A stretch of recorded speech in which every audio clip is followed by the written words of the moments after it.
En este video ustedes van a aprender las diferencias entre el pretérito y el imperfecto. Para esta clase vamos a usar el acrónimo CSIF y DEFCAL. Para el pretérito usamos CSIF.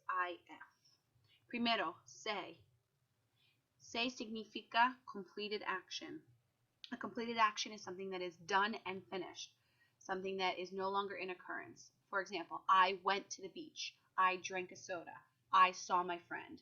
Yo fui a la playa. Yo vi a mi amigo. Yo bebí el agua. S. S significa sequence of events. Signal words like first, next, then, later will be used for sequence of events. Primero, yo fui al baño. Luego, visité a mi familia. Entonces, fuimos al restaurante y finalmente comimos y regresamos a casa. I significa interrupting action. That's when something is going on and another action interrupts it. For example, I was walking in the door when John hit me. I was drinking my water when it fell. Things like that. The interrupting action, it fell or John hit me, would be the interrupting action. Por ejemplo, yo bebí el agua cuando se cayó. I was drinking the water when it fell. Or yo estaba entrando en la casa, I was entering the house cuando John me pegó, when John hit me. F significa finite amount of time.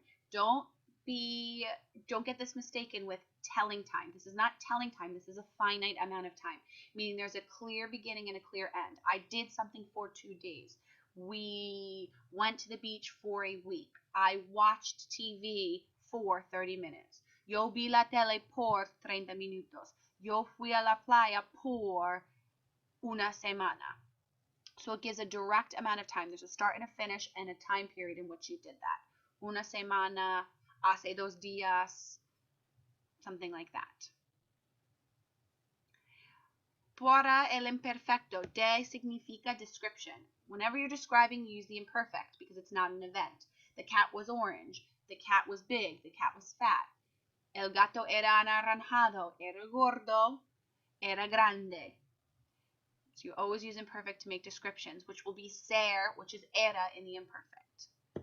Y significa emotion. Use emotions in the imperfect to talk about how you were feeling at a specific time. I was sad. Estaba triste. I felt sick. Me sentía enfermo.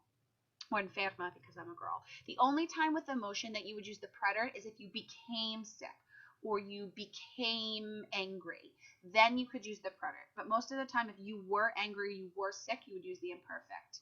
Estaba enojada. Anything like that. Me molestaba. It was bothering me. Age. You always use age with the imperfect. So with age, we use tener. So it would be tenía.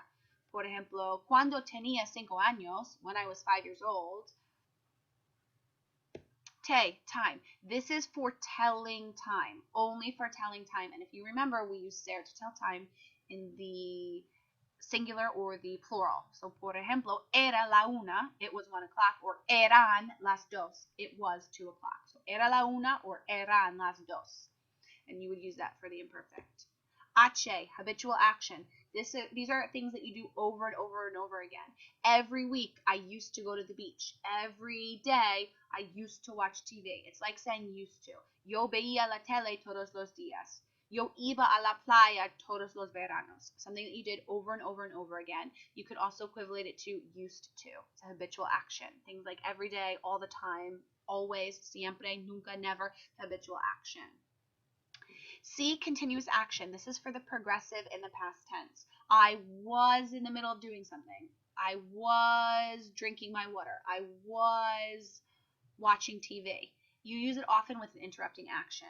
Estaba bebiendo el agua. Estaba viendo la tele. So use estar plus anoniendo in the imperfect with the progressive to signify that something was in motion or was continuously going on. Oh, ongoing action. This is when two things are going on at once. So, for example, I was watching TV and my mom was cooking in the kitchen while my mom was cooking in the kitchen. Mientras means while, and you often use it with ongoing action. Yo veía la tele mientras mi mamá cocinaba en la cocina. I was watching TV while my mom was cooking in the kitchen. Two things going on simultaneously, often with while, mientras, or and. Y W significa weather. So then we have the weather. Whenever you're talking about the weather, using perfect because it's like a description. And if you remember with the weather, we use hace. So hacía sol, it was sunny out. Hacía viento, it was windy out. Hacía mal tiempo, it was bad weather. In general, we use the preterite to narrate events and the imperfect to describe them. So again, if I were going to tell you a story about my day yesterday, when I got up in the morning, it was raining. When I got up would be the preterite because it's an action that had happened. It was raining would be the imperfect because it's a description of what was going on. I had a headache would be the imperfect because it was something, it was like an emotion, it was something that was going on with me. So I took Advil. I took Advil as an action, so I would use the preterite. The baby was crying. I would use continuous action. Estaba llorando. So I went into his room. Pues, or así que, yo fui a su cuarto. Preterite, I went to his room because that's an action. These are just some general differences between the preterite and the imperfect. It really takes a while to work with them and see how they're used in different situations, but hopefully this acronym will give you an easy way to differentiate between the two.